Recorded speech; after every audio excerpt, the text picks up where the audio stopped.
Hi, I'm Mark Nordenberg, the former chancellor of the university. It is my pleasure to welcome you to this program in the Governing in Crisis series that is being co-sponsored by the Institute of Politics and the Dick Thornburg Forum for Law and Public Policy. It is both a great professional privilege and a real personal pleasure to welcome Harry Litman back home, even if he is being transported into our midst virtually. Harry was born and raised in Pittsburgh, and even though he has lived elsewhere for several years, he continues to have his Pittsburgh Pirate season tickets, which is a pretty clear sign of hometown loyalty. One mystifying move is that when Harry relocated to California, he gave up his Steelers season tickets, but kept his Pirates season tickets, which many sports fans would question, but that's the way he did it. Before telling you more about Harry, though, I want to take just a moment to recognize his late parents, David and Rosalind Litman. I do that in part because I knew them both, because I was particularly close to Roz, and because today would have been her birthday. There was a general shape to her professional life that is reminiscent of Ruth Bader Ginsburg. Roz graduated first in her class from the Pitt Law School in 1952. And achieved the highest score on the statewide bar exam. Still, no firms wanted to hire her. So she and David, who was a year her senior, started their own firm, practicing together, and together they claimed some important victories. Roz also claimed some major victories of her own, but always with the unflagging support of David. Roz passed away in 2016, and her New York Times obituary described her as a tenacious civil liberties advocate whose groundbreaking court victories included the removal of a holiday nativity display from a public courthouse and an antitrust judgment against professional basketball for blackballing a player. That courthouse was the Allegheny County Courthouse, and that player was Connie Hawkins, who went on to a Hall of Fame career.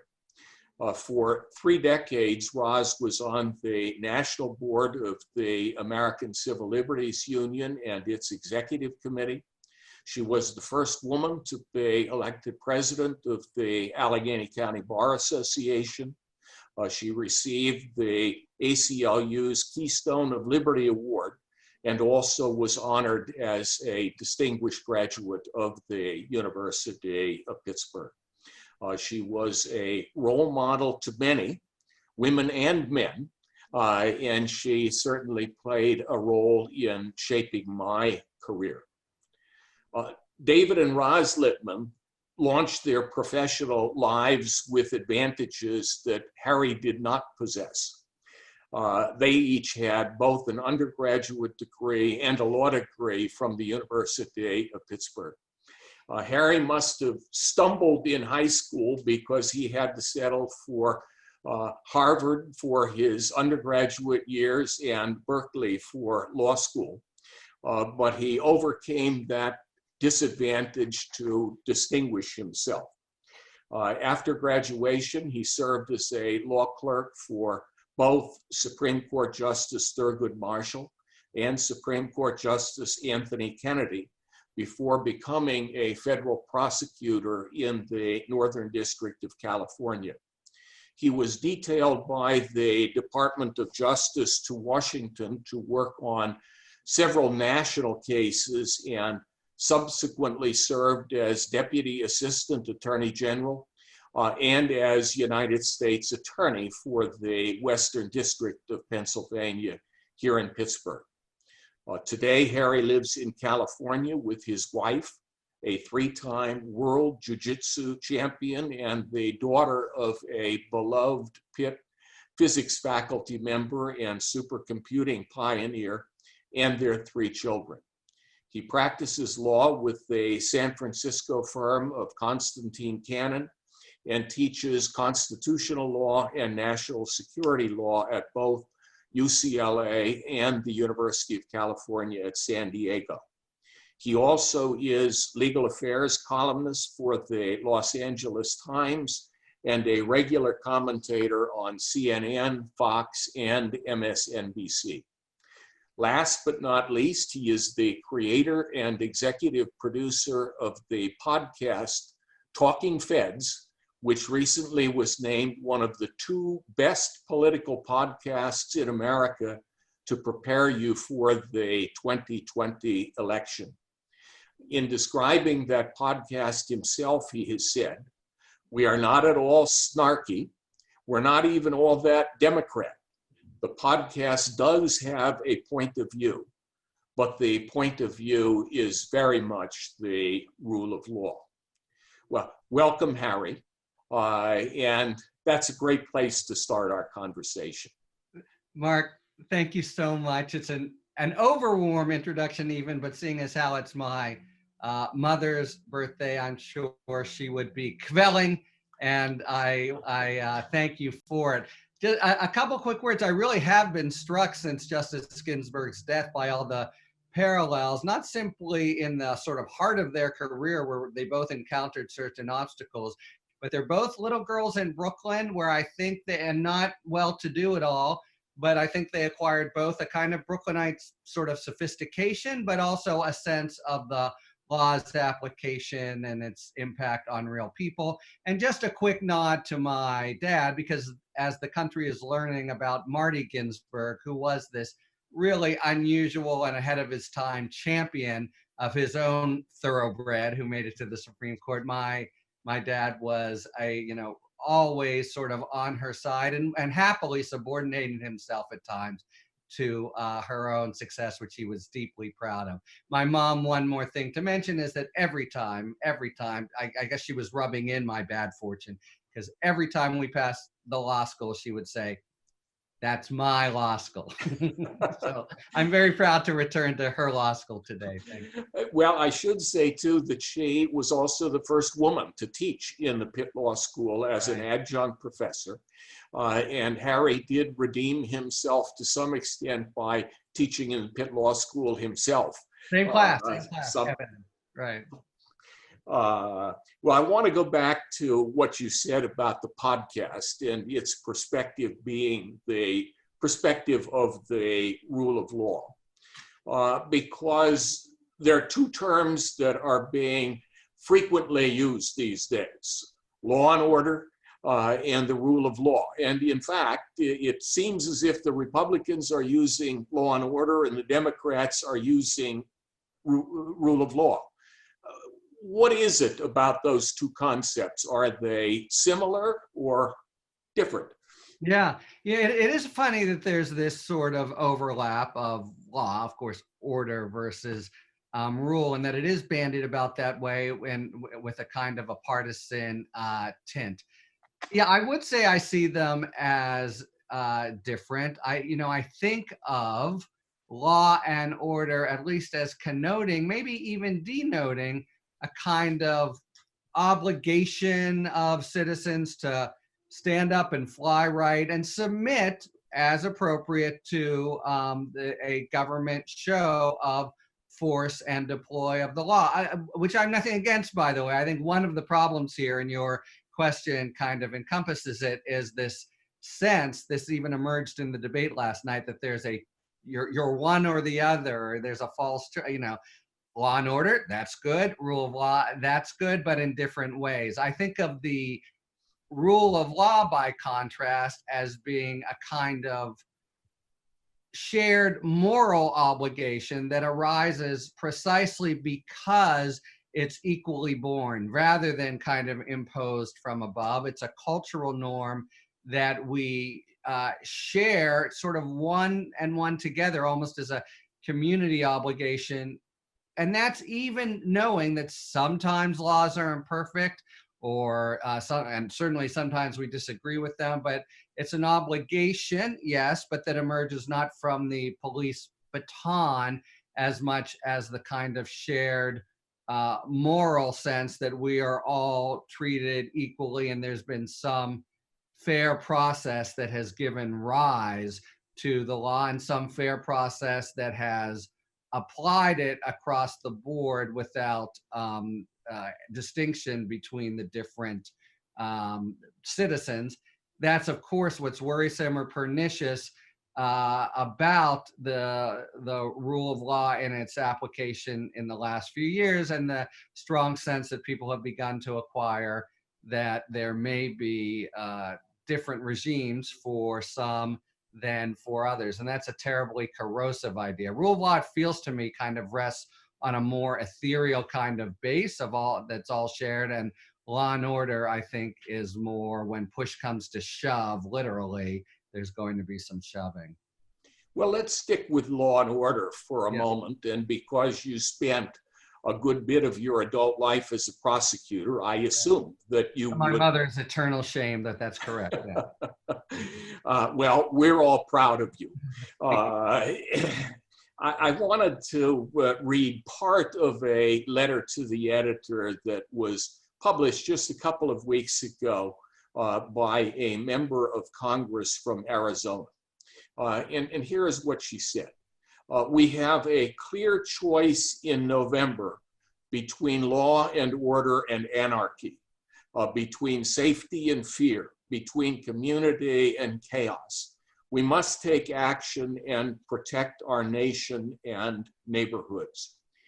And, you know, I read that and I think of all the other things that are going on in the country: the pandemic, the economy, wildfires burning California, Oregon, and Washington, racial tensions coming to the surface in ways that we have not seen before. With all of this going on, how is it that either party can make law and order a major issue in the current election cycle? Yeah, and you know, what's it mean for it to be so? Look, sounds like a clear choice to me too. I'm for community. I'm against chaos. But I think this is first and foremost, this is kind of a simple initial response to you. Can I call you Mark in our interview? Or I hope you will. Okay, but it's an empirical claim, right? I mean, it really is. Somehow it's being advanced that as a factual matter, if, say, well, this came up last night, if Vice President Biden were to be elected, the suburbs will be smothered, and socialism will reign o'er the land, and that sort of thing.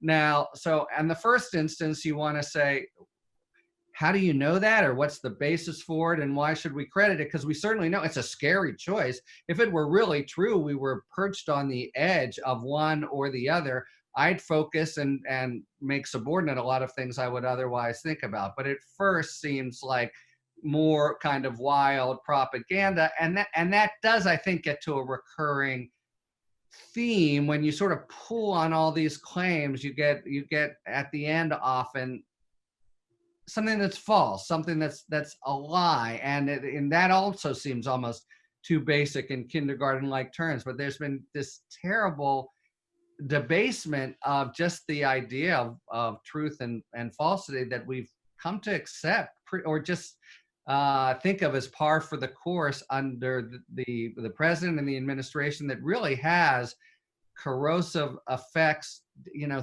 root and branch. I know that you previously spoke with David Shribman, who made the appeal to the, you know, quaint old value of true versus false. And it feels like with the assault on the rule of law, you often have one on the very idea of fact versus fiction, and the false claim being proffered for some kind of blunt political purpose. So the Arizona Republic writer, I don't know if it was it was a legislator, yes? Yes, it was But somebody from you just have Congress. to I think the first question is, what makes you say that? And then the second one, of course, is were it true, how would you want your leaders to respond? And presumably with equal concern and solicitude for all, and trying as in a broad community to put water on the fires and show concern for everyone in the community. And it seems pretty clear that those kinds of contrasting loaded terms that the legislator is using is meant somehow to depict a kind of other, not one of us, but a sort of threat from not within, but from some ill-defined kind of roving and anarchic menace that is meant to rile up the right people, but not to call for some calm, concerned solution across the board. So it's really like a cut. It seems false to me, but it's also used as a cudgel that is both false and politically driven. And as so often happens, even in that teeny little anecdote, you ask, how do we get here? You made reference to empirical data Yeah. a few moments ago. Is there any empirical data about violence on the left and violence on the right, and what we should be focusing on if we are a government that exists in part to protect people? Sure. And yes, there is. And again, we get to another lamentable theme, which is the total kind of savaging and discrediting of our best people, men and women who are there to tell us what's going on in the worlds of intelligence and law enforcement. It's just a fact. The head of the FBI and the head of DNI have both explained to the country and to the president that there is a problem of extremism leading to violence, and it overwhelmingly exists on the right. It's a matter of right nationalist groups. We have a fair number of them in Pennsylvania that we had to deal with when I was U.S. attorney, and I think they're endemic. And it just so happens on the left, the big bad Antifa that the president was talking about last night has been responsible for exactly one death in the course of unrest, and that was of its own member who somehow botched an attempted grenade or something. So yes, it's a fact. The biggest threat, and this is part and parcel of the whole foreign intelligence landscape as well. It's a fact that the problem of misinformation, which so plagued us in 2016, is overwhelmingly coming from Russia, and overwhelmingly in order to aid the president, who they see as being more aligned with it, more in their interest for him to be elected, and likewise at home. Just a fact that any sound policymaker would make the bedrock of the steps we take, that the domestic terrorism problem is overwhelmingly a issue of organized right-wing nationalist, almost always xenophobic, anti-Semitic, racist, anti-Muslim groups. Vice President Biden has unequivocally renounced violence from whatever source it might come, right or left. Has the president done the same? He hasn't. This is probably not it's kind of a backwards way to answer the question, but when he first came into, I was surprised by his victory. I've been surprised by his comportment. You get inured to certain things, and then he still has surprises. I was surprised after impeachment that he went back to some of the same conduct. How the hell can you not just condemn violence? I mean, I thought this was the softball of softballs that he would then pivot and make whatever claim he wanted to. But in fact, presented with the possibility on a silver platter in front of the country last night, he at best equivocated initially, and then as best as anyone knows, he basically gave a message of exhortation to a right-wing group in particular that the Southern Poverty Law Center has categorized as a hate group that has all the kind of anti-Muslim,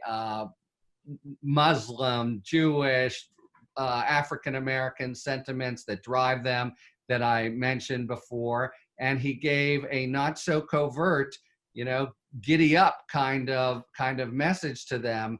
Now that has to be purposeful, and I hesitate to just discredit his politics now that he is sitting in the White House, but it seemed one of several things he's done in recent weeks, as did the whole debate last night, meant only to try to shore up the most sort of emotional kind of overly impassioned base of his that is really impervious to argument and persuasion. And it would just seem to me, I'm no political analyst, but it would just seem to me that if he has to be worrying about those guys now, 4 or 5 weeks out, it's his prospects are remote. I don't want to say that or be overconfident, but the short answer to your question, Mark, is no, he hasn't. And come on, you would think even a dog whistle politician would do that much, and he steadfastly refuses. And you said a moment ago that the phrase he used last night, I think, was "stand back and stand by." Exactly. That statement does not stand alone. That there are other acts or statements that have been made in the past that are also troublesome in a similar way. Yeah, and of course we know that here, the Proud Boys, to whom it was directed, they were doing high fives last night. It was clear from Twitter they took it in the controversial way that I've suggested. He sometimes will double back. Last night was a good example. The assertion that his counsel to take bleach had just been sarcastic. You and I saw that A, wasn't sarcastic, and B, what kind of place would that be for sarcasm? And then so in the same way, it seems it wasn't just a slip of the tongue, and the group didn't take it that way, which is you have groups. I think of the peaceful protests in Michigan were invaded by right-wing nationalists with guns. I think of the 17-year-old who saddled up and went to Kenosha with his gun and wound up killing a few people. It's not simply rhetorical. I mean, the stakes out there, I think, are very strong. You have people who are completely combined with their previous passions now as a conviction in the rottenness and complete corruption of our political institutions and the people who work there. The sense that everyone from top to bottom, except the president, is part of this swamp that is out to get them.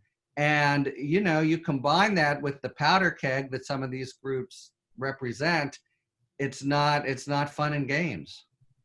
And to go back to the phrase law and order and what you said about it at the very beginning, we all care about it. And we do care about violence. And I know you have written about the fact that the reason that people come together and form governments is in part to provide protection to the citizens, and that it is a central tenet of civil society that only the government has a legitimate basis for using violence.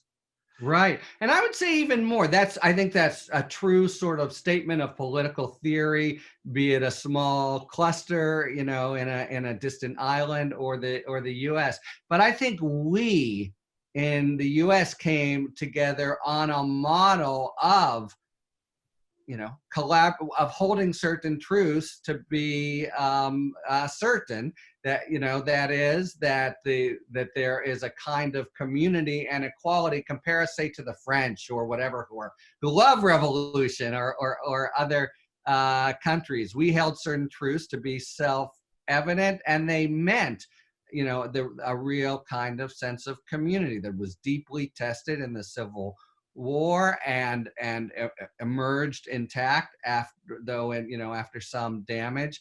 It's not just the very basics, but it almost feels like the American model has a sense of community and inclusion that his work and his words are intended to disavow, and in favor of a minority, an important minority, but a minority of persons in the country, some 30 or 35, who have, who have a propensity to be really stoked in the divisive way. And that's been the sort of blunt and signature work of his governance.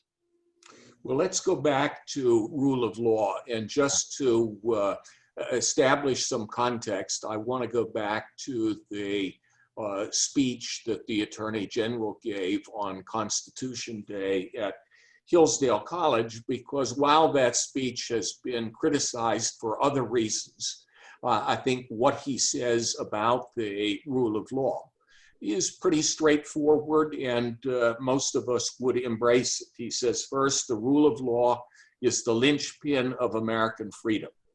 Second, the essence of the rule of law is that whatever rule you apply in one case must be the same rule you would apply to similar cases.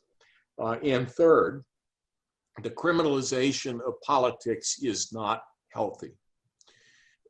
In a New York Times article, not quite 2 years ago, but in late 2018, you asked the question, how long before President Trump destroys the rule of law? Why did you ask that question, and is it still a concern? I think it is still a concern, and it's more, well, it's funny, I was just noting how President Trump, to my surprise, doesn't even talk the talk, and of course he doesn't walk the walk. I agree. There were aspects of the Hillsdale speech that I thought were more provocative or subject to discussion. But how can you take issue with what the Attorney General is saying there? It's, however, a great tragedy. I stammer a bit because I was on record, having worked with him before, with having real hope and optimism that he would prove to be an institutionalist. He hasn't. And the combination of his and the president's conduct have been to completely not walk the walk. So indeed, it's bad to politicize criminal law, but what other explanation can you make of the administration's conduct in the cases of friends of the president, like Flynn or Steele, or really dating back even to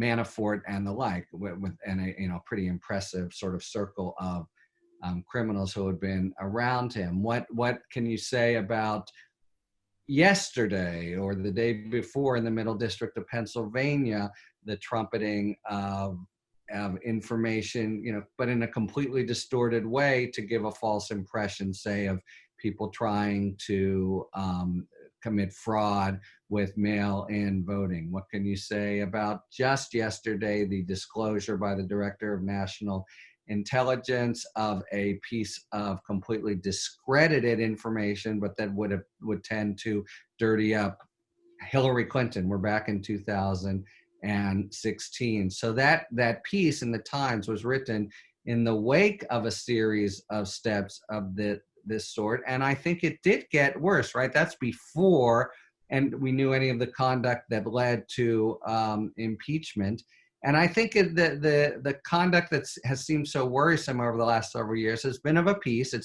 First of all, there's been a a remarkable just series of lies coming from the Oval Office. I think it's something we've become somewhat inert to, but I remember that the terrible trouble that President Clinton found himself in justifiably for being, telling some lies and being a little weaselly, but I think the current president just lies all the time. That's really corrosive of the rule of law and confidence in government.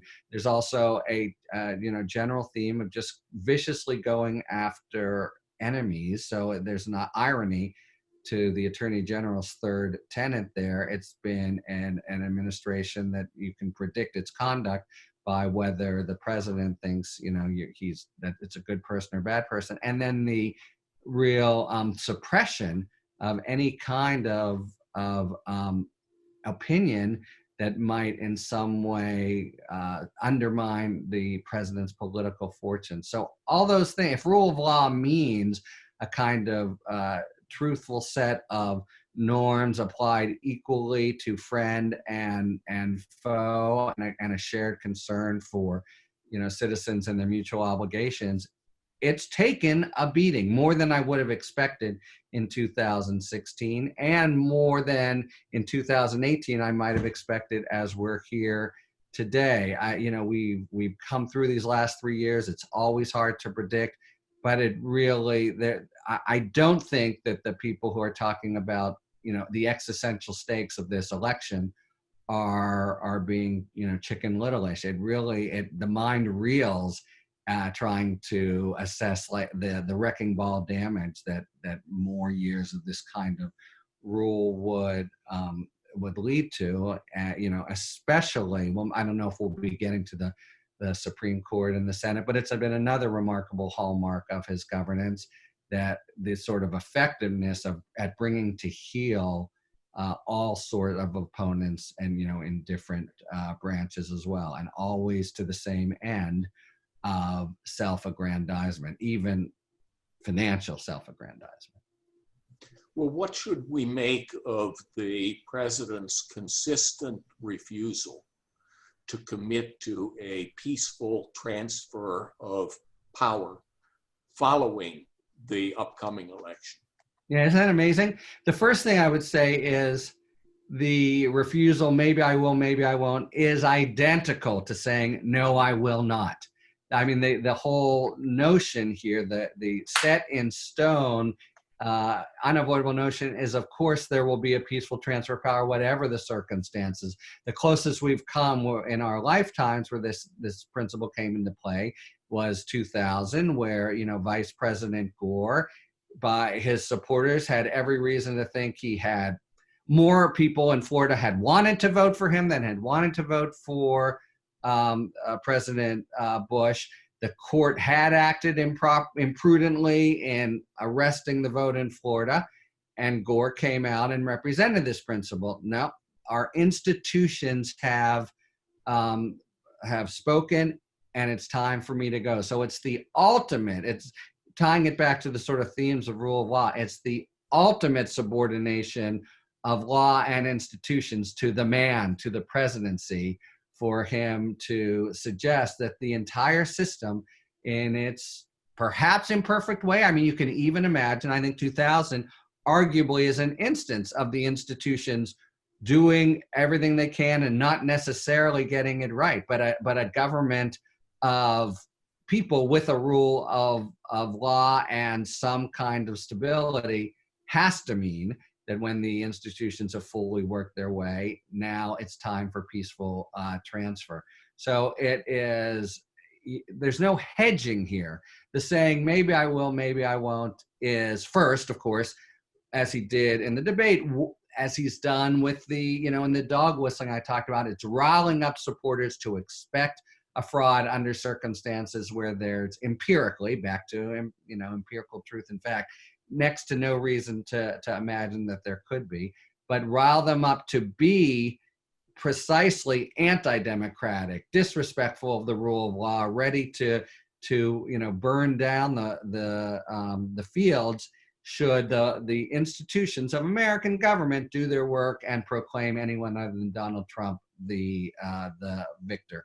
And that really is about as elementary a principle of an authoritarian non-government state, that is, that one strong man, a force of will, can overcome the democratic, not just the votes, but the whole institutional answer with caprice and violence. So it's a startling prospect, even coming from him. It's a nauseating prospect. Now, I was interested that the Vice President Biden's was very kind of calm and sanguine about this, and I think maybe this is a strategy they've adopted, but we're basically hearing, and it feels right to me, but so have other things that haven't come to pass.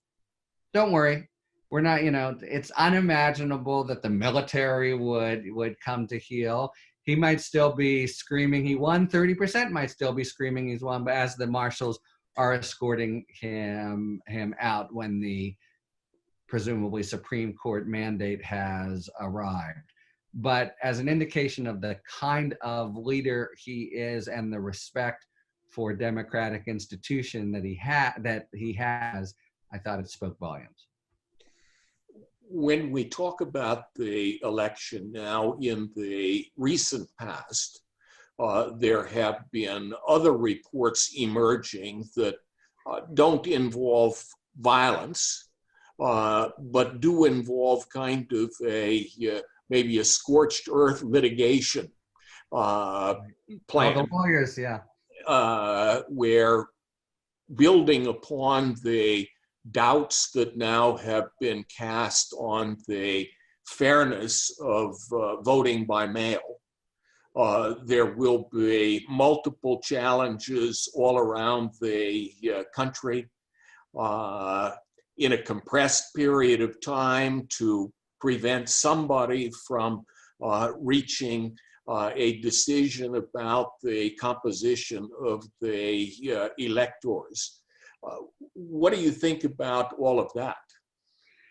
Yeah, first I sort of resemble that remark. I was in 2004, had a turn as the general counsel in Pennsylvania. We were, of course, pikers next to what they do today. I'm reminded of the adage that democracy is the worst system in the world except all the others. The first thing I think about it is it's going to happen.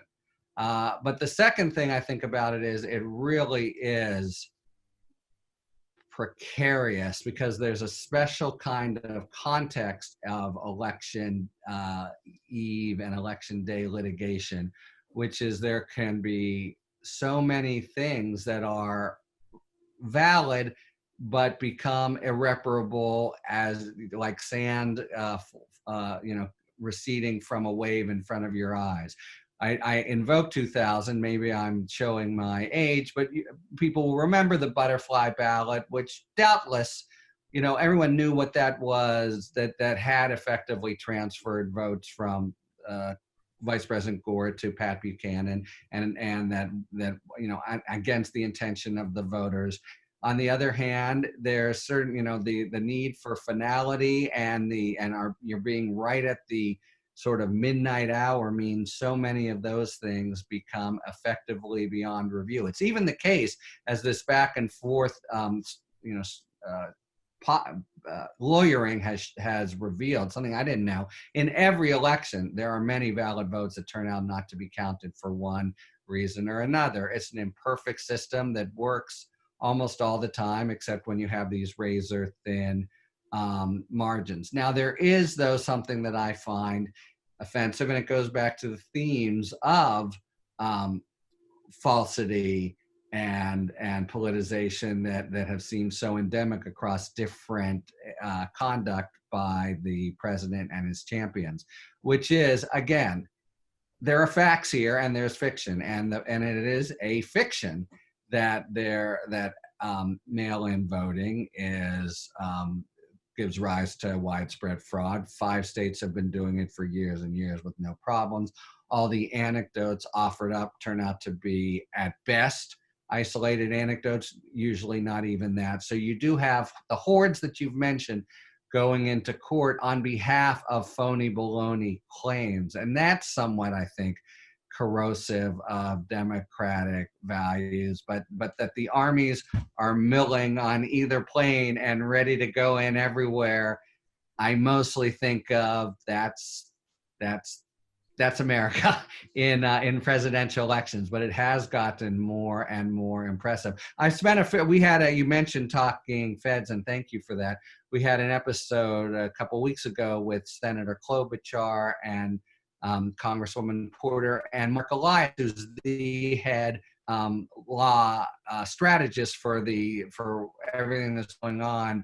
And I was impressed, and many might find it comforting. It's true also of the Republican partisans, but there are thousands upon thousands of lawyers ready to make every possible claim at every possible level. Of course, one of them, and who knows what. I mean, the third was going to be such a big day. We're told that the election won't be decided, but if the presidential election really rests in doubt and comes for some quirky pin the tail on the donkey reason to all rest on some, claim of administration in the Southern District of Florida, whatever, it's so worrisome for the vitality of the democracy, because in particular, should Justice Barrett have been confirmed by them, the prospect, almost whatever even if it's in total good faith and it's not legally sort of a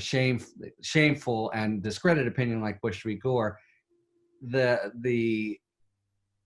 it's more than an optics problem to have a Supreme Court just appointed by the president reinstall him in office, and its impact on our already tattered sort of world reputation and the bitterness within the country, I think, will be untold. You said that it is American to be litigating. It also is a characteristic of litigation in America that it takes time. Will the courts be able to swing into action and resolve these issues given the special context? Right. Very, very imperfectly. I mean, we saw a whole context where they failed to say, I mean, the courts, along with the press, have held up the best of all the institutions in the country. And if you posit they're having had similar failures in the last few years, we really would be, 2/3 of the way to say a Turkey or an authoritarian government. There are rules, of course, as you know, for how to handle things when things go very quickly. And the Supreme Court decision showed it better than Bush v. Gore demonstrated it, but it's very, very unsatisfactory. Now, one thing I think that could happen is the courts will get more time than I was surprised that the president said this last night, and definitely Biden and company are saying it. They are trying to adjust expectations so people don't think at 10 p.m. on November 3rd they know the winner. There's some reason for thinking that proportionally the president's share of votes on the day of will be greater than the overall election. So there's a worry of trying to wrest a claim prematurely of having won and try to dismiss everything else as fraud. No. So first, I agree. In America, everything, the Tocqueville said it 200 years ago, everything becomes a legal issue. And second, very, very imperfect combination of warp speed time and in imperfect judges and judicial institutions, but we haven't really figured out how to fix it. I invoke again Bush v. Gore, those breathless days. The courts did their best, but it's not clear they got it right. Nevertheless, it is clear that with the lead of Gore, there came to be in some cases grudging, but general it would stay an abiding respect for the basic institutions of government. I think we have never been closer to a scenario where those would be violated in a widespread way. So in some sense, leaving aside what party you're for, there's a terrifying prospect in the wind for the third. But you know, in some sense, you have to hope for the country that the decision is unequivocal. But even if the presidency is, we're going to have some big, ugly messes in important Senate races, down ballot races. The lawyers will be very active in November and I think December. And you did suggest earlier that to have a decision made by a court that includes a justice, particularly if that is the decisive vote. Yes, a 5-4 from these five, almost without regard to the legal rhetoric of it, is, I think, from some nonpartisan view, a tragedy for the country, a necessary tragedy for the country. I don't see, for example, if judges and courts have any integrity, the fact you can't be pushed to recuse because the president who appointed you is there, and the annals of the court include some of the proudest points where justices precisely ruled against the presidents that appointed them. So I think if it comes to that, it will be those five. But then, if, as in Bush v. Gore, on anybody's list for the 10 biggest black eyes the court has ever, had to absorb, if it comes to them and they posit with whatever degree of sincerity render a ruling in favor of Trump, the confidence of the people, I think just the soundness of all our institutions, God knows the confidence in the executive and the Senate have taken bad hits.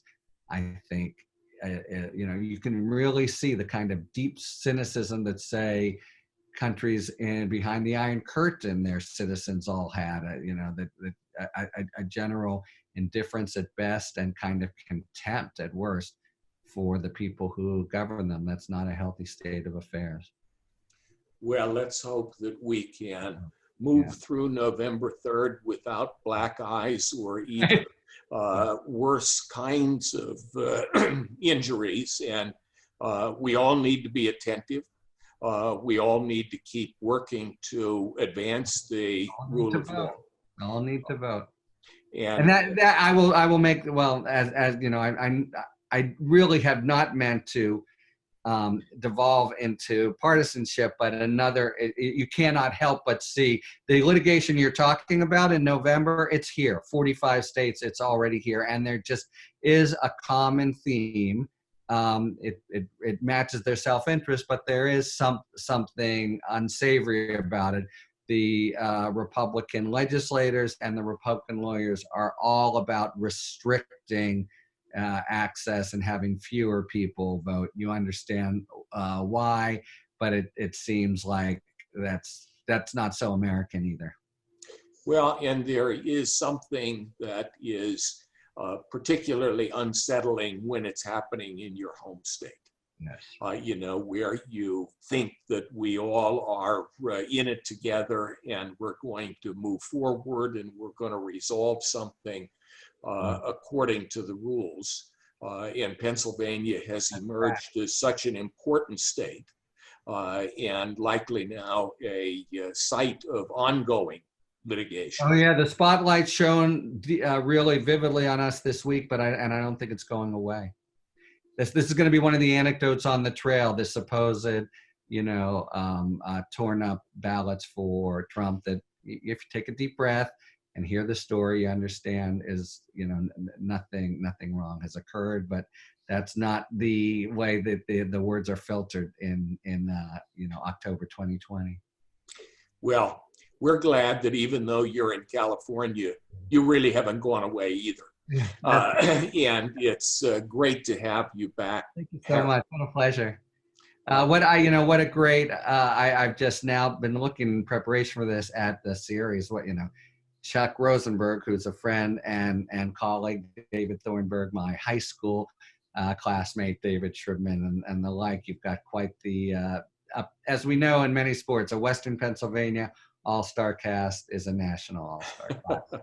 Congratulations for it. Well, it is a good group, and you add luster to it. So thank you very much again. Stay safe. You too.